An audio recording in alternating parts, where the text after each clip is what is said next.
Graffiti Italian শব্দ গ্রাফিটিয়েটো থেকে আসা, যার অর্থ খচিত। গ্রাফিতি হলো বিনা অনুমতিতে জনসাধারণের অভিমতে শৈল্পীয় উপায়ে দেওয়ালের উপরে লেখনী কিংবা অঙ্কনের মাধ্যমে তুলে ধরা। বর্তমানে স্প্রে পেইন্ট বা মার্কার পেন সাধারণত গ্রাফিতি তৈরির উপকরণ হিসেবে ব্যবহার করা হয়। আউটসাইড ফ্যাক্টের আজকের পর্বে আমরা জানব গ্রাফিতি এর ইতিহাস সম্পর্কে। চ্যানেলে নতুন হলে সাবস্ক্রাইব করতে ভুলবেন না। গ্রাফিতি শব্দটি শিলালিপি, চিত্র অঙ্কন এবং এই ধরনের শিল্পকে বোঝায়। প্রাচীন সমাধি বা ধ্বংসাবশেষের দেওয়ালের মধ্যে এইগুলোকে সহজেই পাওয়া যায়। গ্রাফিতি হচ্ছে দেওয়ালে বা যে কোনো সারফেসে র্যান্ডমলি আঁকা কোনো চিত্র। সিম্পল কন্টেন্ট থাকবে, সিম্পল আঁকা থাকবে, কিন্তু পেছনের বোর্ডটা থাকবে খুব গভীর। সহজ ভাষায় এটাই গ্রাফিতি। গ্রাফিতি অনেক সময় ধরে হয়ে আসছে। প্রকৃতপক্ষে সম্ভবত এটি গুহার দেওয়ালে প্রথম অঙ্কন করা হয়েছিল পশুর হাড় দিয়ে খোদাই করে। পশুর হাড় দিয়েই প্রথম গ্রাফিতি আঁকা শুরু হয় বলে ধরা হয়। তখন থেকে পরিবর্তন হয়ে আস্তে আস্তে মানুষের বাড়ির অথবা কোনো প্রতিষ্ঠানের দেওয়ালে দেওয়ালে যেখানে মানুষের নজরে আসে এমন জায়গায় গ্রাফিতি আঁকা শুরু হয়। প্রাচীন গ্রিক ও রোমানদের সময়কাল থেকে মূলত এই গ্রাফিতির প্রচলন ভালোভাবে শুরু হয়। গ্রাফিতির নিদর্শন আছে এখনও প্রাচীন গ্রিক শহর এফিসাস বা বর্তমান তুরস্কে। মূলত তারা এইগুলিকে ভালো চোখে দেখত না। সেখানকার মানুষদের মতে এগুলো পতিতালয়ের বিজ্ঞাপন জাতীয় কিছু নিদর্শন। তারা গ্রাফিতিতেই প্রায় প্রেম, রাজনৈতিক স্লোগান এবং সময়ে জনপ্রিয় উদ্ধৃতি প্রকাশ প্রদর্শন করেছিল। বর্তমানে মূলত গ্রাফিতি প্রধানত কালার স্প্রে পেইন্ট বা মার্কা কলম দিয়ে আঁকা হয়। এখন বিভিন্ন দেশের তরুণরা মূলত হিপ হপ নিয়েই বেশি গ্রাফিতি আঁকছে। এই ধরনের চিত্র পৃথিবীর অনেক প্রান্তে পাওয়া গিয়েছে আর এখনও আঁকা হচ্ছে। মূলত এই গ্রাফিতি নিয়ে আলোচনা সবচেয়ে বেশি হয়েছিল দ্বিতীয় বিশ্বযুদ্ধে। যার নাম কিলরয় ওয়াজ হেয়ার, অর্থাৎ কিলরয় এখানে ছিল।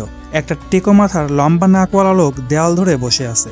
সিম্পল এই গ্রাফিতি তখন ছড়িয়ে পড়েছিল আমেরিকার দেয়ালে দেয়ালে। এই সাদামাটা গ্রাফিতি আঁকা আমেরিকান শিপমেন্ট যখন জার্মানদের হাতে ধরা পড়ে তখন অ্যাডলফ হিটলার ভাবলেন এটা নিশ্চয়ই আমেরিকানদের কোনো হাই ইন্টেলিজেন্স স্পাইয়ের কোড নেম। অথচ এই কিলরয়ের পেছনে রহস্য কি তা আজও জানা যায়নি। এই গ্রাফিতিতে ব্যবহৃত চরিত্র নাম ছিল মিস্টার চ্যাড। বাংলাদেশে তেমন গ্রাফিতি নিয়ে কোনো মাথা ব্যথাই ছিল না কারোর। তবে 2017 সালের মাঝখানে সবার মাঝে আলোচনায় আসে সুবোধের। হঠাৎ রাজধানীর আগারগাঁও এবং মিরপুরের কয়েকটি দেয়ালে সুবোধের গ্রাফিতি বা দেয়ালচিত্র পথচলিত মানুষের নজরে আসে। এই দেয়ালচিত্রগুলির একমাত্র চরিত্র সুবোধ। এর সবকটিতে লেখা ছিল, সুবোধ তুই পালিয়ে যা, এখন সময় পক্ষে না। সুবোধ তুই পালিয়ে যা, মানুষ ভালোবাসতে ভুলে গেছে। সুবোধ তুই পালিয়ে যা, তোর ভাগ্যে কিছু নাই। কিংবা সুবোধ এখন জেলে, পাপবোধ নিশ্চিন্তে বসবাস করছে মানুষের মনে। আর এই প্রতিটি দেয়ালচিত্রের লোগো আকারে ব্যবহার করা হয়েছে একটি শব্দ, হবে কি। সুবোধের এই দেয়ালচিত্র অনেক পথচলিত মানুষের আগ্রহের বিষয়ে পরিণত হয়েছিল। সামাজিক যোগাযোগ মাধ্যম ফেসবুকেও ছড়িয়ে পড়েছিল এই চিত্রগুলো। কিন্তু মজার ব্যাপার হলো এখনও এর সম্পর্কে কেউ কিছুই জানে না। কে এই সুবোধ, কারা আঁকলো, কেনই বা আঁকলো তা কিছুই না।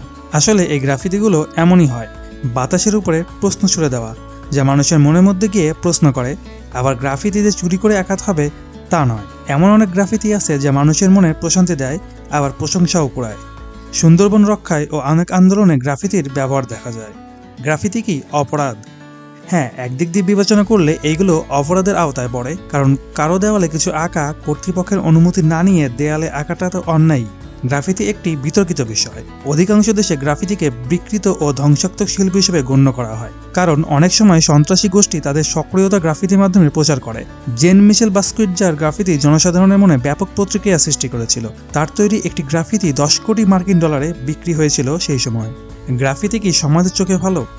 হ্যাঁ, একদিক দিয়ে দেখলে আবার ভালো, অনেক ভালো। এর মাধ্যমে সমাজে নারী জাগরণ কিংবা অন্যায় অবিচারের যা চিত্র তা ফুটিয়ে মানুষের মাঝে সহজেই তুলে দেওয়া যায়। বিশ্বজুড়ে গ্রাফিতি আঁকা হয়েছে গুহা ও ভবনের দেয়াল, রাস্তা, ট্রেন সহ নানান জায়গায়। বিভিন্ন ধরনের গ্যাং তাদের অস্তিত্ব জানান দিতে গ্রাফিতি আঁকে। মার্কিন যুক্তরাষ্ট্র, কানাডা, যুক্তরাজ্য, আর্জেন্টিনা, ফিলিস্তিন সহ বিশ্বের প্রায় প্রতিটি দেশেই আছে এই দেয়ালচিত্র বা গ্রাফিতি। বিভিন্ন দেশে গ্রাফিতি আঁকা জনগণের সম্পত্তি বিনষ্টকারী অপরাধ হিসেবে বিবেচিত হয়। আছে বিভিন্ন সাজার আইন। তা সত্ত্বেও শিল্পীদের গ্রাফিতি আঁকা থেকে বিরত রাখা যায়নি। অনেক দেশেই নগর কর্তৃপক্ষ উদ্যোগ নেয় নগরের দেয়াল জুড়ে থাকা এসব গ্রাফিতি মুছে দিতে।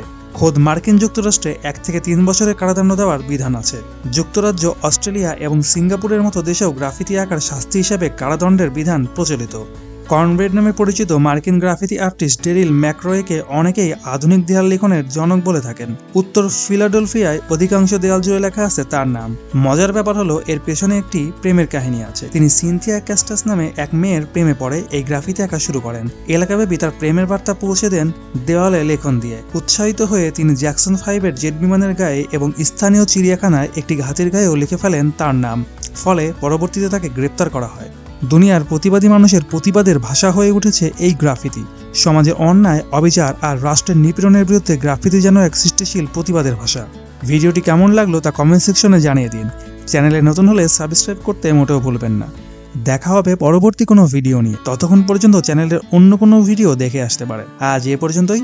সবাই সুস্থ থাকবেন।